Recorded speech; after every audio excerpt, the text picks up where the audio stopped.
Salut les amis, bienvenue sur Chrétien Philippe, j'espère que vous allez tous et toutes bien. Quelle est la différence entre le diaconat et les diaconesses? Comme vous le savez, les épîtres de saint Paul mentionnent trois ministères, ce que l'on qualifie des 3 degrés du sacrement de l'ordre. L'épiscope, l'évêque, épiscopos en grec qui signifie surveillant, gardien du dépôt de la foi. Première lettre de Timothée au chapitre 3 versets 1 à 7.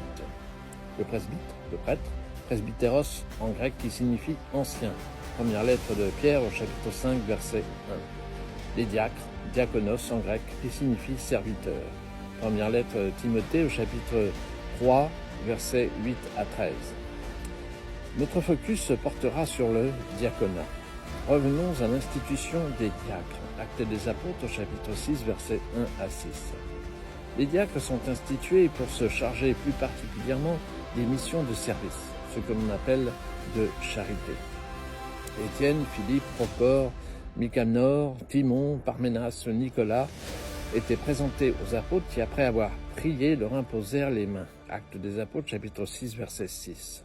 On constate d'emblée que parmi les 7 diacres, tous étaient exclusivement des hommes. Néanmoins, le service de la charité ne soustrait pas les diacres au service de la parole. C'est ainsi que le diacre Philippe enseigne et baptise l'eunuque éthiopien. Actes des apôtres au chapitre 8, verset 38. De même, Étienne témoigne devant le Haut Conseil. Actes des apôtres, chapitre 8, versets 8 à 15. La mission propre du diacre est d'inciter les chrétiens au service de leurs frères, des personnes âgées, des pauvres, des malades, etc. Sans oublier que le diacre est aussi l'acolyte de l'épiscope lors de la liturgie, la parole, la charité. Traitons maintenant des diaconesses. Fidèles à leur interprétation littérale, les fondamentalistes ne font aucune distinction de sens entre le diaconat ordonné, les hommes, et les femmes qui remplissent les fonctions de diaconesse. Quelques précisions. Lors de l'institution des diacres par les apôtres, aucune femme n'était au nombre des 7 diacres, ni même entendu parler d'une quelconque imposition des mains sur des diaconesses. En fait, le terme diaconesse revêt plusieurs significations. Il peut désigner la femme du diacre, diaconesse, les diaconesses comme servantes de l'Église, et les diaconesses portaient le maphorion, voile de perfection. Jusqu'au VIe siècle, les diaconesses accompagnaient les femmes dans la piscine baptismale et pour l'onction. Néanmoins, elles ne servaient pas à l'autel, mais elles distribuaient la communion aux personnes malades. Au Moyen-Âge, les ordres religieux et religieuses, infirmiers et enseignants remplissaient en pratique les fonctions de diaconesse, sans être pour autant ordonnés à ce ministère. Jusqu'au 8e siècle, les abbesses étaient parfois appelées diaconesses. Ainsi, le rôle des diaconesses s'apparente plutôt à celui des religieuses. Il est aussi énoncé que certaines femmes de l'Église primitive, telles que Lydie, Phobée, Priscilla, etc., auraient dirigé des communautés chrétiennes. Phobée est présentée comme diaconesse, non comme chef de communauté.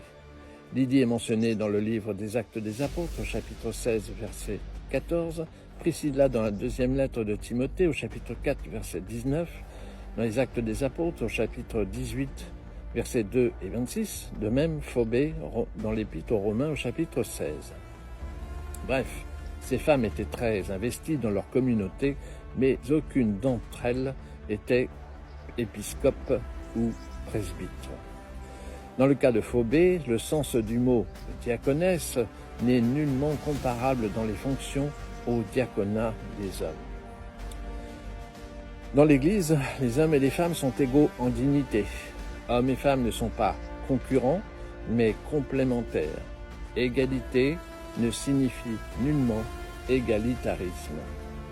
L'Église n'a pas à se soumettre aux revendications des lobbies, ni même des poussées sociétales.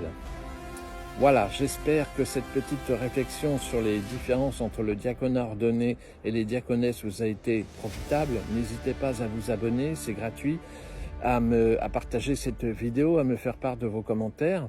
Vous pouvez désormais nous rejoindre sur notre page Facebook intitulée Chrétien Philippe.